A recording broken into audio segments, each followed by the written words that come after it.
I had to somehow focus. If I could run in one constant direction, I would eventually have to come out of these woods. I just had to persevere. Ignore everything I saw. I could do it. I could fight the hallucinations. Then right in front of me I saw a giant snake. There were no snakes like this in this country. Enough, I yelled. I'm not stupid. But it didn't disappear like the others. Instead, it came closer. I stopped and looked it in the eyes. It began to rise up and tower above me. I will not move, and it will vanish.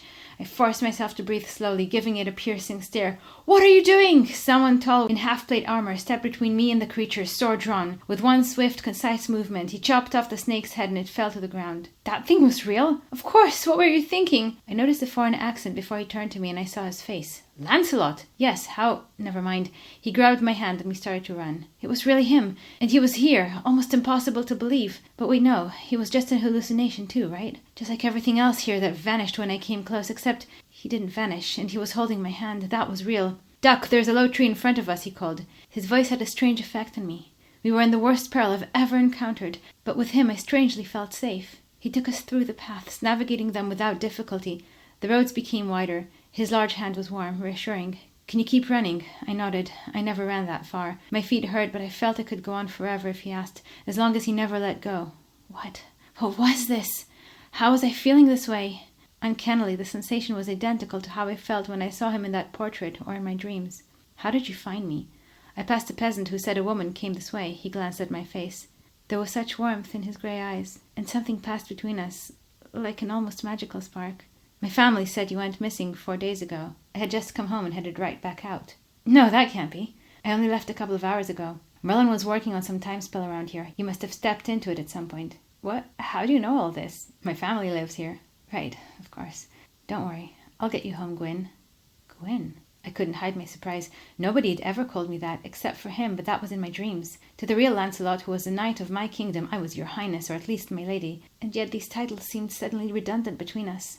From his expression, I knew he had noticed he had done it too, and he was embarrassed, but didn't correct himself. It was a novelty, actually. He talked to me as if we were equals. Unlike the men of court who spoke humbly around me, never challenging me in any way, but I knew the truth. Ever since my husband took measures to ensure I had no real rank and position there. Finally, here was someone who wasn't faking anything. You're very brave. Few women evade Meligrans this long in his forest. He observed me with wonder and amazement. His hand tightened around mine. We were at the mercy of a terrible mage, and yet, weirdly, I didn't want him to take me out of these woods. When I was with him like that, his hand in mine, it felt like there was nothing else in the world. What was happening to me? We kept going until the trail opened. Even with the mist, you could tell there was more space ahead. This might be the clearing, I know. We're close to the main forest roads. Ah, but will you make it that far? I heard Meligrans' all-too-familiar voice. He suddenly appeared from behind one of the trees, a large grin on his face. We froze. My heart skipped a beat. Lancelot drew his sword. Oh no! He stood no chance against the mage. We'd only just met. He could die now. I didn't have time to realize how emotional these thoughts were, or notice that I didn't have any fear for my own safety. I just didn't want him to die. With him, I finally felt alive. Lancelot advanced and Meligrans laughed. You think you can win against me using a weapon? With a wave of his hand, he lifted Lancelot off the ground. No! I watched in horror as Meligrans sent Lancelot's body crashing into a tree. I rushed to him. Run! Lancelot yelled. Never. Heavy footsteps came behind me, and then I felt Meligrans grab and pull my hair violently. I fell to the ground, screaming in pain as he pulled me backwards. Gwyn! Lance rose to his feet and rushed to free me. He punched Meligrans in the face, faster than the mage could duck. Meligrans kicked him and pulled me back. He grabbed me again, twisted and threw me fiercely on the rugged ground once more. The pain was immense. His focus returned to Lancelot. One final wave of his hand and Lancelot's own sword moved in the air. He let out a terrible cry as it magically sliced through his gauntlet, chopping off his right hand. Lancelot! I screamed. A cuff fell to the ground, just like the ones I'd seen him wear in my dreams.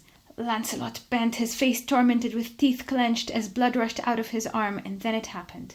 A flash of blinding light shined on Lancelot's wound, and his hand reappeared. What? Meligrans cried.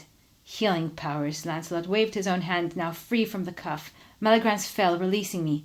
But you're a knight, Meligrans shouted. And a mage. Lancelot stepped between us, shielding me. Mages don't heal like that. I do. Meligrans launched a green glowing ball at Lancelot, but Lancelot stopped it midair, threw it back, and it turned into a cage around Meligrans. Meligrans waved his hand at the bars, but nothing happened. Who are you? Meligrans said. Lancelot ignored the question. A golden glow appeared around both his hands. The light spread instantly in all directions, and the mist vanished. I could now see the skies above. A cloudy late afternoon. Lancelot glanced up for a moment, and the clouds cleared. What? He turned and gave me a quick look, and then bent down and touched my bare injured leg. The sensation was intoxicating. Heat, passion, and warmth spread through me to all the places where I had been wounded. I looked down to see my cuts and bruises heal, and my torn dress stitched itself back together. I turned to Lancelot, shocked. Who was he, indeed? We need to go. The cage spell will only last until tomorrow. I need to get back and tell Merlin where to find him. I nodded, speechless. Are you all right to walk? He offered me his hand.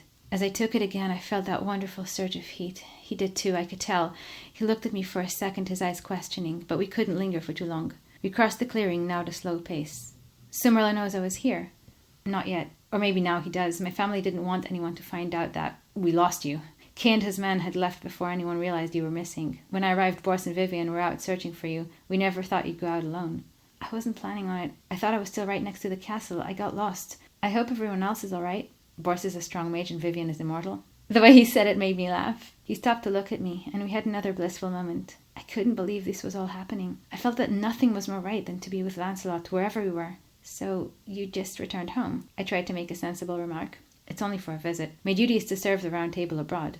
But wait, how come you're a knight at all? Isn't it forbidden for mages? He smiled and held up the loose cuff. The cuffs block my spells when I wear both of them. I really wanted to be a knight, like my father. Your father was a knight? All I knew about him till now was that Vivian adopted him. I never asked her who his real parents were. He served Pendragon. My mother did too. They both fought in the Battle of Carduel. We took it very slow. He told me about growing up in Francia and the interesting cultures he got to know when he travelled the continent for tournaments, how he loved the beaches of the Mediterranean Sea. He also said that he was born just a few weeks before the Battle of Carduel, and Vivian took him to safety in secret. A full moon rose above us when the towers of Benwick came into view, a silhouette against the starry night. Home, he said in a tone of regret. I sighed. A bright figure walked towards us just as we emerged from the streets into the moonlit road. It was Vivian. Thank goodness, I was so worried. She smiled, and then she suddenly stopped, eyes wide open. Lancelot, put the cuff back on your hand, quickly. I turned back. Where Lancelot had held my hand to help me walk, there was now a strange blue glow. It marked where my fingers had touched him. It shined, sparkling in the moonlight.